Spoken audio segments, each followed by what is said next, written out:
स्वागत है आप सबका फिर से मेरे चैनल पर, जिसका नाम है TAG टैली अकाउंट GST। दोस्तों, आज की वीडियो में हम सीखेंगे टैली प्राइम सॉफ्टवेयर में बैंकिंग ट्रांजैक्शंस एंट्री करना, यानी बैंक अकाउंट से रिलेटेड एंट्री करना, और वो भी डबल एंट्री मोड में, यानी क्रेडिट और डेबिट मोड में या फिर टू और बाई मोड में। इसके साथ ही साथ ये जो मैं आपको बैंक अकाउंट से रिलेटेड एंट्री करना बताऊंगा, कुछ शॉर्टकट्स भी बताऊंगा। उन शॉर्टकट्स को आप यूज करके बिना किसी कंफ्यूजन के बैंक अकाउंट से रिलेटेड एंट्री 100% सही कर पाएंगे। तो इसके लिए हम क्या करेंगे दोस्तों, यहाँ से गेटवे ऑफ टैली मुख्य मेन्यू, यहाँ से जाएंगे वाउचर्स में। मैंने वाउचर्स को सिलेक्ट किया, एंटर प्रेस किया, दोस्तों हम आ गए वाउचर एंट्री में। सबसे पहले बात ये समझ लें आप कि बैंक अकाउंट से रिलेटेड जो भी एंट्री करेंगे वो सिर्फ और सिर्फ 3 वाउचर में आपको करनी है: पेमेंट वाउचर, रिसिप्ट वाउचर या फिर कॉन्ट्रा वाउचर। जब भी आपके बैंक अकाउंट से किसी को पेमेंट किया जाएगा तो उसकी एंट्री पेमेंट वाउचर में करेंगे।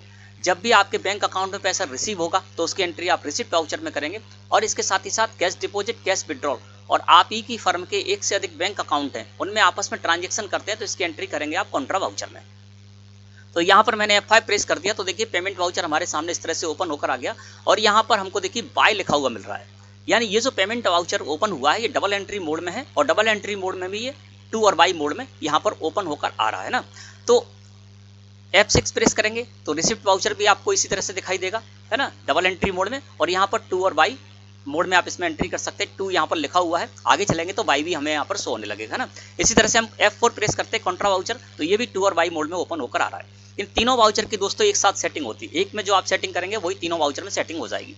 अब ये डबल एंट्री मोड में है, यदि आपके ये वाउचर तीनों सिंगल एंट्री मोड में ओपन होकर आ रहे हैं तो इसको आपको डबल एंट्री मोड में करना होगा। इसकी सेटिंग कहाँ से होती है, तो साइड में जो बटन बार है यहाँ पर आपको एक बटन मिलेगा जिस पर लिखा हुआ होगा चेंज मोड। चेंज मोड लिखे हुए बटन पर आपको क्लिक करना है, तो यहाँ पर आपको डबल एंट्री और सिंगल एंट्री दो ऑप्शन मिलेंगे, तो यहाँ पर आपको डबल एंट्री कर लेना है ना। तो ये तीनों ही वाउचर आपको डबल एंट्री मोड में ओपन होकर आ जाएंगे। अब यहाँ पर बाई और टू मोड में है, और यदि आप इसको डेबिट और क्रेडिट मोड में इन तीनों ही वाउचर को करना चाहते हैं तो किसी भी एक वाउचर में सेटिंग कर लीजिए, वो तीनों वाउचर में हो जाएगी। इसकी सेटिंग करने के लिए आपको क्या करना है, फिर से साइड में बटन बार है, यहाँ पर एक बटन मिलेगा सबसे नीचे आपको कॉन्फिगर लिखा हुआ, इस पर क्लिक कर दीजिए या F12 प्रेस करिए कीबोर्ड से। तो कॉन्फिगर लिखे हुए बटन पर जैसे आप क्लिक करेंगे तो आपको यहाँ पर एक ऑप्शन मिलेगा जनरल डिटेल्स के अंतर्गत, जहां लिखा हुआ होगा use CRDR instead of two by during voucher entry, है ना। तो इसको क्या कर देना है, आपको यस कर देना है। तो मैं क्या कर रहा हूँ, यहाँ पर जनरल डिटेल्स के अंतर्गत जो सबसे पहला ऑप्शन है use CRDR instead of two by during voucher entry, इसको यस कर देता हूँ, है ना। तो यस को यस और नो करके ही आप सेटिंग कर सकते हैं। टू बाई मोड में करना है इसको आपको तीनों ही वाउचर को, या फिर क्रेडिट और डेबिट मोड में करना है। तो इसको मैंने यस किया, कंट्रोल के साथ A प्रेस करके इसको एक्सेप्ट कर लिया। तो ये देखिए पेमेंट वाउचर DR यहाँ पर सो रहा है, यानी डेबिट और क्रेडिट मोड में आ गया। F6 प्रेस करेंगे तो रिसिप्ट वाउचर भी क्रेडिट और डेबिट मोड में आ गया, और F4 प्रेस करेंगे तो कॉन्ट्रा वाउचर भी क्रेडिट और डेबिट मोड में आ गया। अब सबसे पहले हम बात करते हैं पेमेंट वाउचर में एंट्री की।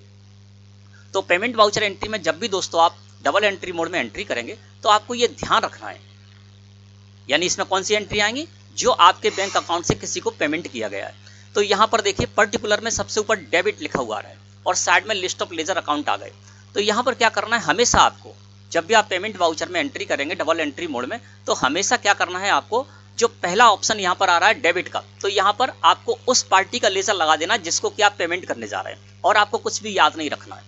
सिर्फ आपको ये याद रखना है कि जैसे ही आप पेमेंट वाउचर को डबल एंट्री मोड में ओपन करेंगे तो यहाँ पर डेबिट लिखा हुआ आ रहा है, तो आपको क्या करना है, इस जगह पर उस पार्टी का लेजर लगा देना जिसको कि आप पेमेंट करने जा रहे हैं। तो यहाँ पर मैं मान के चलता हूँ रजत ट्रेडर्स को पेमेंट करने जा रहा हूँ, तो लिस्ट ऑफ लेजर अकाउंट्स में मैंने रजत ट्रेडर्स को लिया, है ना। तो देखिए पर्टिकुलर में डेबिट हम कर रहे हैं रजत ट्रेडर्स को, कितने से कर रहे हैं, 50,000 रुपए से, यानी 50,000 रुपए का हम इनको पेमेंट करने जा रहे हैं बैंक अकाउंट से। तो यहाँ पर मैंने डेबिट के कॉलम में 50,000 रुपए डाल दिए। अब हमारा यहाँ पर ऑप्शन आ गया क्रेडिट का, है ना, क्रेडिट का ऑप्शन आ गया, आपको एंटर प्रेस करना है, और यहाँ पर आपको हमेशा याद रखना है कि जिस बैंक अकाउंट से आप पेमेंट करने जा रहे हैं उसका लेजर यहाँ पर लगा दीजिए। तो यहाँ पर स्टेट बैंक ऑफ इंडिया में हमारी फर्म का करंट अकाउंट है, उसी नेम से मैंने लेजर क्रिएट कर रखा है, तो यहाँ पर क्रेडिट कर दूंगा मैं state bank of India current account को, और 50,000 रुपए इस जगह पर आ गए। अब आपको क्या करना है, एंटर प्रेस करना है। जैसे आप एंटर प्रेस करेंगे तो बैंक अलोकेशन का ये जो पॉपअप है वो आपको यहाँ पर दिखाई देगा। इसकी भी सेटिंग करना है, तो कॉन्फ़िगर का बटन आपको इस जगह पर दिखाई दे रहा है, इस पर कर दीजिए क्लिक। तो यहाँ पर बहुत सारे ऑप्शन मिल रहे हैं, जिन जिन भी कॉलम्स को आप बैंक अलोकेशन की डिटेल में रखना चाहते हैं उनको यहाँ से यस कीजिए, जिनको हटाना चाहते हैं उसको यहाँ से नो कीजिए। कंट्रोल के साथ A प्रेस करके एक्सेप्ट कर लेंगे, तो इसकी सेटिंग आपको यहाँ से करनी है। ट्रांजैक्शन टाइप में हमारा कर्सर आ गया, बाय डिफॉल्ट यहाँ पर चेक है। अब ये जो पेमेंट करने जा रहा हूँ, है ना, तो ये मैं चेक से भी पेमेंट कर सकता हूँ, है ना, ई फंड ट्रांसफर से भी कर सकता हूँ, इसके साथ ही साथ कई सारे मोड हैं जिनसे कि हम पेमेंट करते हैं, तो जिस मोड से आप पेमेंट करने जा रहे हैं उसको यहाँ पर रख सकते हैं। इसके लिए आपको क्या करना है, जब ट्रांजैक्शन टाइप में कर्सर है स्पेस की प्रेस कर दीजिए। जैसे स्पेस की प्रेस करेंगे तो यहाँ पर ट्रांजैक्शन टाइप आ जाएगा और यहाँ पर आपको शो मोर लिखा हुआ मिलेगा। सो शो मोर को सिलेक्ट कीजिए और एंटर प्रेस कर दीजिए, तो सारे के सारे ट्रांजैक्शन टाइप आपको इस जगह पर दिखाई दे जाएंगे। जो भी ट्रांजैक्शन टाइप है जिसको अपना कर आप पेमेंट करने जा रहे हैं सामने वाली पार्टी को, उसको यहाँ पर रख सकते हैं। तो मैं मान के चलता हूँ मैं चेक से ही पेमेंट करने जा रहा हूँ, है ना। तो मैंने यहाँ पर चेक ले लिया और एंटर प्रेस करेंगे तो यहाँ पर कर्सर आपके उस जगह पर आ जाएंगे फील्ड में, और वहाँ उससे रिलेटेड कोई भी जानकारी आप रखना है तो यहाँ पर रख सकते हैं। मैं चेक के द्वारा पेमेंट करने जा रहा हूँ बैंक अकाउंट के माध्यम से, तो इंस्ट्रूमेंट नंबर में मैं चेक नंबर डाल देता हूँ। तो मैंने चेक नंबर यहाँ पर डाल दिया वो, ठीक है। एंटर प्रेस किया। यहाँ पर और भी कोई आपको डिटेल रखनी है आप डिटेल रख सकते हैं, और इस तरह से दोस्तों आप पेमेंट वाउचर में एंट्री करेंगे, है ना। तो आपको क्या करना है, जब भी आप 2Y मोड में एंट्री करें या डेबिट और क्रेडिट मोड में एंट्री करें तो सबसे पहले देखिए यहाँ पर डेबिट आ रहा है। इसी तरह से जब आप 2Y मोड में करेंगे तो यहाँ पर Y आ जाएगा ना। तो सबसे पहले जो आपको ऑप्शन मिलेगा उसमें आपको सामने वाली पार्टी को रखना है, उसके लेजर को रखना है, अमाउंट के कॉलम में अमाउंट डाल देना है, और नीचे क्रेडिट करना है आपको उस बैंक अकाउंट के लेजर को जिससे कि आप पेमेंट करने जा रहे हैं, और इस तरह से आप पेमेंट वाउचर में एंट्री कर लेंगे। अब हम यहाँ पर F6 प्रेस करते हैं। तो जब F6 प्रेस करेंगे तो देखिए पहले यहाँ पर जब हम F5 प्रेस कर रहे हैं तो देखिए यहाँ पर डेबिट आ रहा है, F6 प्रेस कर रहे हैं तो यहाँ पर क्रेडिट आ रहा है ना। तो यहाँ पर भी जब आप रिसिप्ट वाउचर में एंट्री करेंगे तो आपके बैंक अकाउंट में जब भी पैसा रिसीव होगा तो उसकी एंट्री आप रिसिप्ट वाउचर में करेंगे। तो रिसिप्ट वाउचर में भी आपको बस यही शॉर्टकट रूल्स है वो अपनाना है कि पहला जब कर्सर जब आपका आएगा पर्टिकुलर में, पहला कर्सर जब आपका आएगा तो आपको सामने वाली पार्टी का लेजर लगाना है, यानी जिससे आपके बैंक अकाउंट में पैसा रिसीव हो रहा है उसको लगा देना है यहाँ पर, ठीक है ना। तो यहाँ पर दीपक ट्रेडर्स के लेजर को मैंने लगा दिया, है ना। इनसे मुझे पैसा रिसीव हो रहा है, और जैसे एंटर प्रेस किया तो क्रेडिट के कॉलम में हमारा कर्सर आ गया, और कितना पैसा रिसीव करने जा रहा हूँ, 40,000 रुपये रिसीव करने जा रहा हूँ। तो मैंने यहाँ पर 40,000 रुपये डाल दिया, एंटर प्रेस किया। नीचे सेकंड कॉलम यहाँ आएगा तो उसमें आपको डेबिट आ जाएगा, एंटर प्रेस कीजिए। यहाँ पर आपको उस बैंक अकाउंट के लेजर को लगा देना जिसमें कि ये पैसा रिसीव होने जा रहा है ना। तो यहाँ पर मैं लगा देता हूँ state bank of India current account का लेजर, ठीक है ना, और एंटर प्रेस किया। फिर हमारे सामने इस तरह से डिटेल आ गई, और मैंने आपको बता दिया कि किस तरह से आपको डिटेल डालनी है, यानी आप जो रिसीव करने जा रहे हैं, है ना। तो जिससे आप रिसीव करने जा रहे हैं उसकी सारी डिटेल यहाँ पर रख सकते हैं, ट्रांजैक्शन टाइप उसका क्या है, इंस्ट्रूमेंट नंबर आदि जो भी आपको रखना है वो रख सकते हैं, ठीक है ना। तो यहाँ पर मैं चेक के द्वारा ही ये पैसा रिसीव कर रहा हूँ तो मैंने यहाँ पर डाल दिया, और डेट है तो डेट यहाँ पर जो भी डेट है वो आप यहाँ पर डेट कर सकते हैं। मैं मान के चलता हूँ 1 जुलाई का है तो यहाँ 1 जुलाई कर दिया, और इस तरह से दोस्तों आपको रिसिप्ट वाउचर में एंट्री करना है। तो रिसिप्ट वाउचर में भी आपको क्या करना है, जब आप रिसिप्ट वाउचर में एंट्री करने जाएंगे, है ना, यानी आपके बैंक अकाउंट में पैसा रिसीव हुआ उसकी एंट्री आप रिसिप्ट वाउचर में करेंगे। तो सबसे पहले यहाँ पर आपको क्रेडिट लिखा हुआ मिलेगा, रिसिप्ट वाउचर की एंट्री करेंगे, क्रेडिट लिखा हुआ मिलेगा तो सामने वाली पार्टी का लेजर आपको यहाँ लगा देना है पहले नंबर पर, और दूसरे नंबर पर आपको उस बैंक अकाउंट का लेजर लगा देना है जिस बैंक अकाउंट में ये पैसा रिसीव करने जा रहे हैं ना। तो इस तरह से आप कभी कंफ्यूज नहीं होंगे, है ना। पेमेंट वाउचर में जब आप एंट्री कर रहे हैं डबल एंट्री मोड में, तो पहला जो कर्सर आएगा वहां पर आपको सामने वाली पार्टी को रखना है। रिसिप्ट वाउचर में जब एंट्री करने जाएंगे तो पहला जो कॉलम आएगा वहां पर सामने वाली पार्टी को रखना है, और दूसरे कॉलम में आपको नीचे आकर उस बैंक अकाउंट को लगा देना जिस बैंक अकाउंट में आप पैसा रिसीव कर रहे हैं या जिस बैंक अकाउंट से आप पेमेंट करने जा रहे हैं। तो इसको मैं एक्सेप्ट कर लेता हूँ। तो इस तरह से दोस्तों आपको रिसिप्ट और पेमेंट वाउचर में एंट्री करना है। अब बात करते हैं F4 कॉन्ट्रा वाउचर में कौन सी एंट्री जाएंगी बैंक अकाउंट से रिलेटेड। तो F4 प्रेस कर दिया, कॉन्ट्रा वाउचर हमारे सामने इस तरह से ओपन होकर आ गया। कॉन्ट्रा वाउचर में दोस्तों आपको एक छोटा सा रूल है वो याद रखना है, तो कभी भी आप कॉन्ट्रा वाउचर में एंट्री करने में कंफ्यूज नहीं होंगे, और ज्यादातर लोग कॉन्ट्रा वाउचर एंट्री करने में ही कंफ्यूज होते हैं।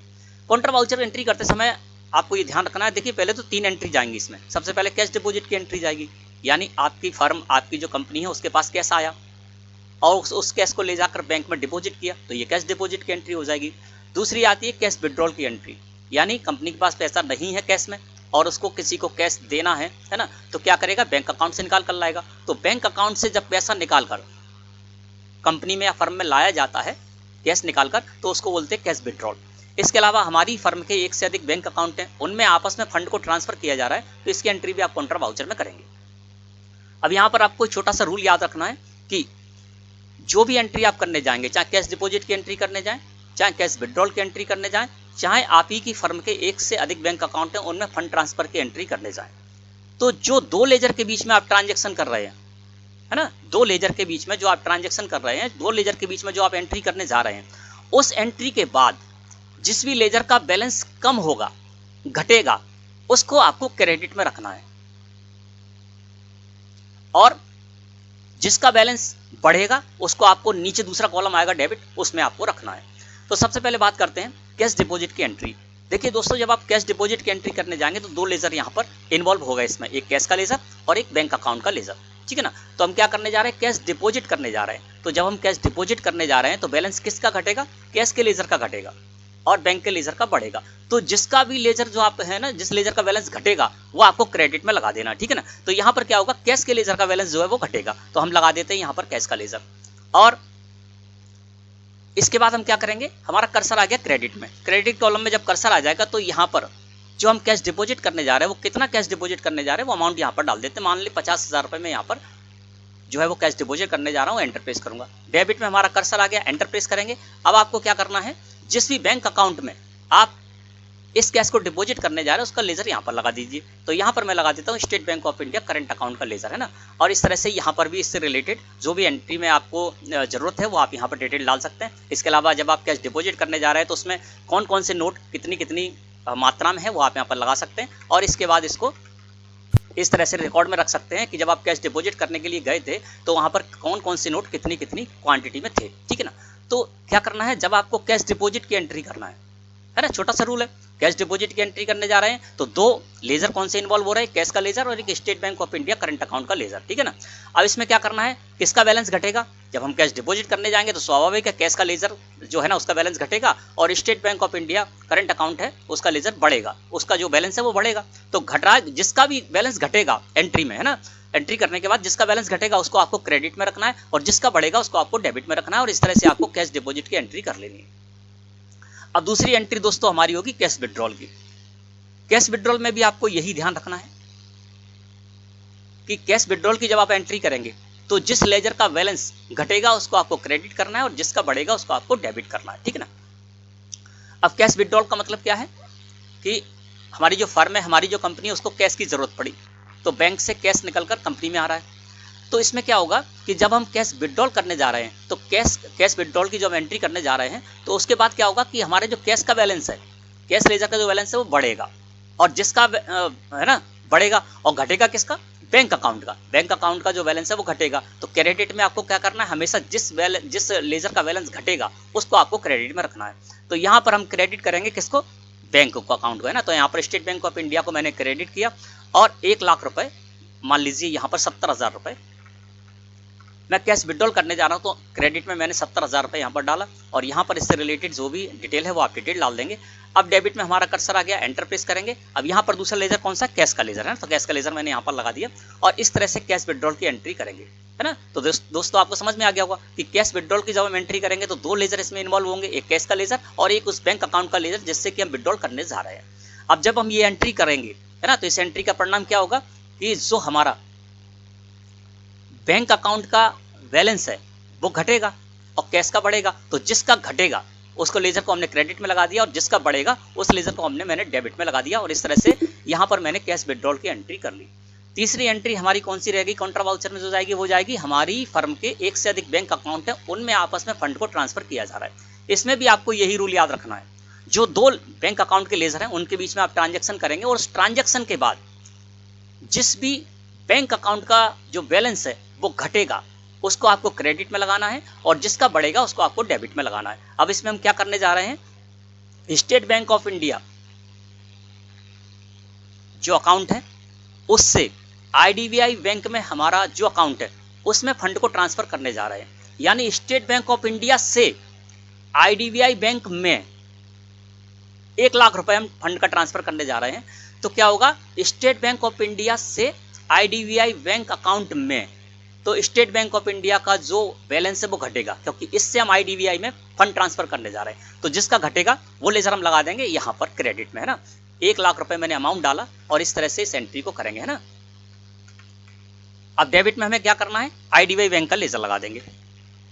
हमारी फर्म के एक से अधिक बैंक अकाउंट होते हैं उनमें जो फंड ट्रांसफर करते हैं उसकी एंट्री करने जा रहे हैं, यहाँ पर मैंने आईडीबीआई लगा दिया ना। तो इसमें भी आपको वही रूल याद रखना है जो आपने कैश डिपॉजिट में याद रखा था, जो कैश विड्रॉल में याद रखा था, वही आपको फंड टू फंड एक बैंक से दूसरे बैंक अकाउंट में फंड ट्रांसफर में भी याद रखना है। यहाँ पर क्या था कि ये जो हम एंट्री करने जा रहे हैं ना, इस एंट्री के बाद क्या होता, state bank of India current account का जो बैलेंस है वो कम होगा और आईडीबीआई बैंक करंट अकाउंट उसका बैलेंस बढ़ेगा क्योंकि स्टेट बैंक ऑफ इंडिया का जो हमारा अकाउंट है उससे आईडीबीआई बैंक में हम फंड को ट्रांसफर करने जा रहे थे 1 लाख रुपए को, है ना, तो जिसका बैलेंस घटा उस बैंक अकाउंट के लेजर को हमने क्रेडिट में लगा दिया और जिसका बढ़ा उसको मैंने डेबिट में लगा दिया, और इस तरह से मैंने ये वाली जो एंट्री है वो एंट्री भी कर ली।